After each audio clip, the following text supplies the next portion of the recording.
अलंकापुरीतल्या मैदानामध्ये थांबलेल्या विठ्ठलाला प्रत्यक्ष जगन्नियंत्याचा संकेत मिळालाय की तुला विवाह करायचा आहे तर रुक्मिणीसोबत सिद्धोपंतांच्या मुलीसोबत कर.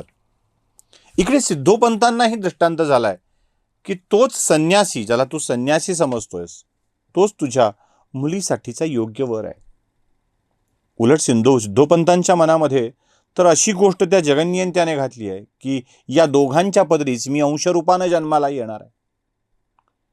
देव आदेश देतोय म्हटल्यावर सिद्धोपंत कशाला थांबतील. मंदिरात जाऊन संन्याशाच्या मनामध्ये सिद्धोपंतांनी ही सगळी गोष्ट घातली, कानावरती गोष्ट घातली आणि दोघांच्याही मनात हो म्हणायचं आहे, पण म्हणायचं कसं असा प्रश्न पडलाय. शेवटी परमेश्वराची इच्छा म्हणून सिद्धोपंतांनी ती गोष्ट मान्य केली आणि परमेश्वराचा आदेश म्हणून विठ्ठलाने तीही गोष्ट मान्य केली. विठ्ठल चालत चालत दोघंजण मिळून परत सिद्धोपंतांच्या घरी आले आणि सिद्धोपंतांच्या घरी आल्यावर विठ्ठलपंतांनी उमाबाईंना नमस्कार केलाय. उमाबाईंनीही या सगळ्या गोष्टीला संमती दिलेली आहे आणि आता विवाहाची तयारी चालू आहे. विठ्ठल रुक्मिणीचा विवाह. नावं सुद्धा कशी ठरवली असतील देव जाणो. इकडे आपे गावात यांचं नाव विठ्ठल ठेवावं आणि तिकडून काही 100 किलोमीटर अंतरावरती असलेल्या सिद्धोपंतांनी आपल्या कन्येचं नाव रुक्मिणी ठेवावं आणि हे भटकंतीचा, तीर्थयात्रेचा, संन्यास घेण्याचा विचार करून आळंदीत जावेत आणि तिथं त्यांची भेट सिद्धोपंतांशी व्हावी आणि तिचा विवाह व्हावा. काय वेगळीच गोष्ट आहे ना सगळी. या सगळ्या प्रकारानंतर आता विवाहाची जय्यत तयारी सुरू झाली आहे. आळंदीचे कुलकर्णी पण सिद्धोपंतांच्याकडे असल्यामुळं विवाहाची अशी जोरदार तयारी आहे. 5-6 दिवस हा सोहळा चालणार आहे. गावच्या कुलकर्ण्याच्या पोरीचं लग्न आहे. मग काय आमंत्रणं, मग पुढे स्वयंपाकाचा घाट, वेगवेगळ्या गोष्टी, गावोगावीची माणसं, आजूबाजूच्या गावातली माणसं बोलावणं, पंचकृषीतील माणसं बोलावणं आणि या सगळ्यामध्ये विठ्ठल रुक्मिणीचा विवाह सोहळा उत्तम पद्धतीनं पार पडलाय. जवळपास 5-6 दिवस गजबजलेलं होतं आळंदी सुद्धा आणि सिद्धोपंतांचं घर सुद्धा. या विवाहानंतर या दोघांचा संसार मात्र गर्भाधान विधी होऊन सुरू झालेला नाही आहे, कारण रुक्मिणी अजून वयाने लहान आहे. हे या घरात गरजावयासारखंच राहत आहेत आणि छानपैकी दोघांचं बोलणं. अजून अल्लडच आहे ना रुक्मिणी, अजून ती अल्लडताच आहे. बरेच दिवस पुढे निघून गेले आणि या काही दिवसाच्या नंतर आता तिथे राहणं, तिथलं सगळं बघणं हे चालू आहे विठ्ठलपंतांचं. आणि त्यावेळेला विठ्ठलपंतांच्या मनामध्ये एक विचार येतोय की आपण काय म्हणून निघालो होतो. एके दिवशी झोपल्यावर अचानक त्यांना जाणीव झाली की देवच आपल्याला विचारतो, अरे विठ्ठला, निघाला होतास कशाला आणि करतोयस काय. त्यांनाही वाटलं की खरंच आहे, आपण निघालो होतो घरून तीर्थयात्रा करावी म्हणून. या संसारात मन रमत नाही, संसारात मन अडकत नाही, काही नको वाटतं. कुलकर्णी पण सुद्धा नाकारलं होतं. आपण निघालो होतो कशासाठी, तर तीर्थयात्रा करावी, ईश्वरात मन गुंतवावं म्हणून. आता मन कशात गुंतलंय, सिद्धोपंतांच्या रुक्मिणीत. संसाराच्या सुखात आपण अडकून पडलो. सिद्धोपंतांच्याकडे गेले आणि म्हणाले, तात काय हो, एक विषय बोलावा वाटतोय. म्हणाले, कोणता, काय झालंय. आपेगाववरून निघालो होतो, तो मुळात तीर्थयात्रा करण्यासाठी, आणि इथे येऊन थांबलो अलंकापुरीत. या महादेवाच्या मंदिरामध्ये मी थांबलो. तुम्ही विवाह लावून दिला, मलाही तो आवडला, पण तीर्थयात्रा राहून गेली हो. मग काय विचार आहे. काही माणसं आळंदीतून पंढरीला जात आहेत म्हणे. मग पंढरीला जावं, चंद्रभागेच्या वाळवंटात विठ्ठलाचं स्मरण करावं, चंद्रभागेच्या नदीत स्नान करावं, विठ्ठलाला भेटावं असं सारखं वाटू लागलंय. द्याल परवानगी. सिद्धोपंतांनी विचारलं, म्हणाले, विठ्ठलजी, मी नाही कसा म्हणू. धार्मिक कार्यात, देवाच्या कार्यात, देवाच्या भेटीला अडकाठी घालणारा मी कोण? पण मला काय वाटतंय, एकटे जाऊ नये. तुमचं लग्न झालंय, जबाबदारी आहे. मग एकटे जाण्यापेक्षा तुमच्या बायकोला सोबत नेलं तर?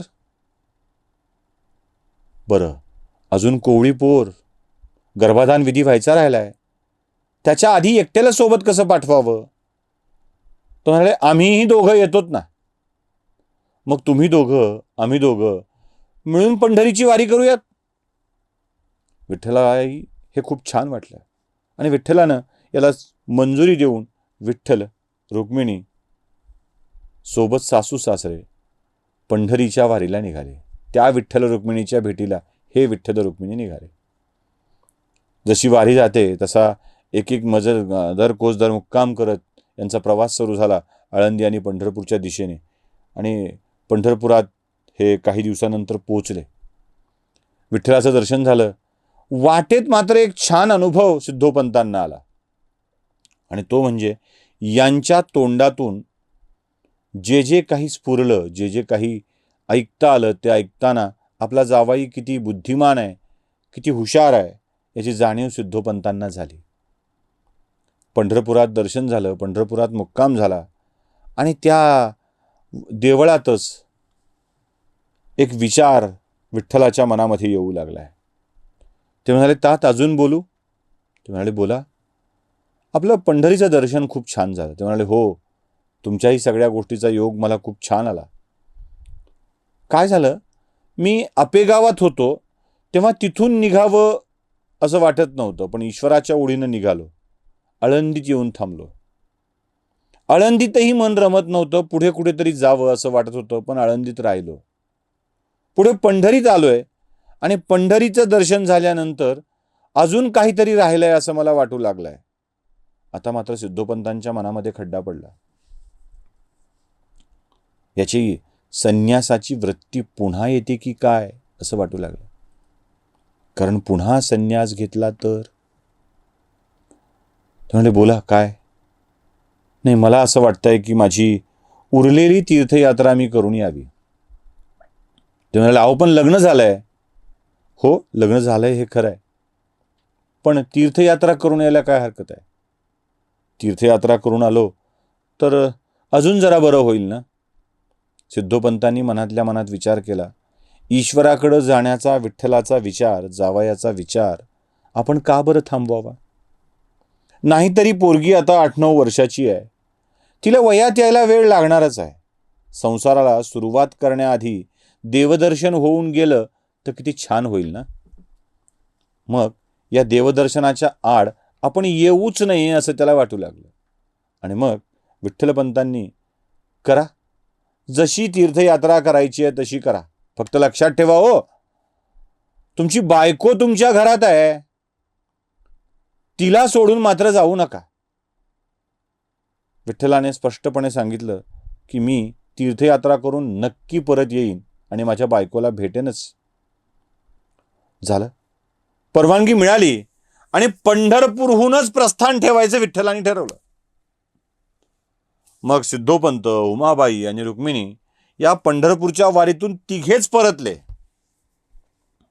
आणि तीर्थयात्रेसाठी म्हणून विठ्ठलाने आता आपण निघायचं ठरवलं. तीर्थयात्रा करायची आहे तर मग त्या काळातल्या पद्धतीप्रमाणे पायीच. 750-800 वर्षापूर्वीची तीर्थयात्रा ती. कुठं गाड्या होत्या, घोड्या होत्या, कुठे एवढं ऐश्वर्य होतं की स्वतःची गाडी घेऊन जावी आणि गाडीवाला तरी असं परत परत कधी ह्या प्रवासच ठाऊक नाही अशा प्रवासाला कोण निघेल. त्यामुळं पायीच. नेसतं वस्त्र आणि एक धुण्यासाठीचं वस्त्र, सोबत भिक्षा मागून खायची रस्त्याने. निघाला, तीर्थयात्रेला निघाला. तीर्थयात्रा रामेश्वरमपर्यंत होणार आहे. मग मध्ये मध्ये जे जी देवस्थानं येतात त्या प्रत्येक ठिकाणी थांबायचं आहे. श्रीशल्यला मल्लिकार्जुनाचं दर्शन घ्यायचं आहे, पुढे दर्शन करत करत जायचं आहे आणि रामेश्वरपर्यंत जाण्याचा निर्णय विठ्ठलाने घेतलेला आहे. आत्ता जायचं ठरलं तर 2 दिवसामध्ये परत येता येतं, 2-3 फार फार तर 4 दिवसामध्ये रस्ते मार्गाने गेलं तर, वायू मार्गाने गेलं तर दुसऱ्या दिवशी परत येतं. पण दर कोस दर मुक्काम करत चालत चालत जाणं, नद्या ओलांडायच्या असतील तर पूल नाही म्हणून थांबणं, पाणी ओसरेपर्यंत थांबणं सोप्या नव्हत्या या गोष्टी. निघाले दर कोस दर मुक्काम, सोबत भिक्षा मागावी. आणि इकडे खंगलेली रुक्मिणी आपल्या पतीची वाट बघत पुन्हा एकदा ती दीपकळी अलंकापुरीतल्या आपल्या अंगणामध्ये दिवा लावत बसलेली आहे. आता विठ्ठलाची वाट बघणारी 2 झाली. तो आठवतंय, अपेगावरून विठ्ठल सकाळी सकाळीच निघून गेला हे कळल्यानंतर रोज सकाळी गोदेचं स्नान करून आपल्या घरात यावं, मंदिरात घरातल्या देवाऱ्यासमोर बसावं, त्यातला महादेवाला बाहेर काढावं आणि महामृत्युंजयाचा जप करत महादेवाला साकडं घालावं की माझ्या लेकराला नीट राहू दे. ओम त्र्यंबकम यजामहे सुगंधिम पुष्टिवर्धनम. महादेवा काही कर, माझ्या लेकराला धक्का लागू देऊ नकोस. तिकडे आई आपलं लेकरू आत्ता येईल मग येईल, जरा कुठे खुट्ट वाजलं, जरा कुणाच्या पाऊल वाजलं की बाळ आलं की काय, माझा विठ्ठल आला की काय म्हणून विठ्ठलाच्या नजरेकडं डोळ्याकडं नजर लावून, रस्त्याकडं नजर लावून बसलेली ती आई. बस डोळे वाट पाहतायत ती फक्त त्या विठ्ठलाची, विठ्ठलाची आणि विठ्ठलाचीच. प्रत्यक्ष विठ्ठलाची वाट बघितली असती एवढी तर विठ्ठल पावला असता, पण हा विठ्ठल काही यायला तयार नाहीये. ती 2 माणसं वाट बघतायत आणि इकडे ही छोटीशी रुक्मिणी नवरा काय आहे हे कळायच्या आधीच तीर्थयात्रेला गेलाय आणि तो येईल एवढ्याच एका भावनेतून आपल्या अंगणात येऊन ती वाट पाहत राहते. कोवळ्या पोरीची ही सैरभैर अवस्था बघून बापाचंही मन कालवत आहे. आपण उगाच जावयाला या तीर्थयात्रा करून असं म्हणालोत का असं वाटतंय. तिकडेही बाप अस्वस्थ आहे, इकडेही बाप अस्वस्थ आहे आणि आपल्या इकडे लेकीची अवस्था बघून बाप आणि आई दोन्ही अस्वस्थ आहेत. तीर्थयात्रा सुरू आहे. श्रीशैल्याच्या डोंगरांमधून महादेवाचं दर्शन घेऊन पुढे हे रामेश्वरमपर्यंत गेलेले आहेत. खूप लोकांना भेटत भेटत भेटत देवालयात जाऊन दर्शन घेत ही तीर्थयात्रा सुरू आहे आणि यात काही वर्ष लोटलीत. या सगळ्या तीर्थयात्रेनंतर विठ्ठलाच्या मनामध्ये आता मात्र भावना येते आहे की आता आपण परत जायला हवं.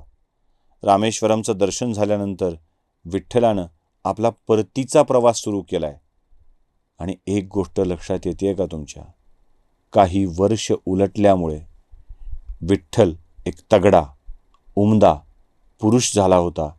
आता या विठ्ठलाचा विठ्ठलपंत झाला होता आणि हाच विठ्ठलपंत आपल्या सासूरवाडीला म्हणजे आळंदीला परत जातोय बायकोला भेटण्यासाठी.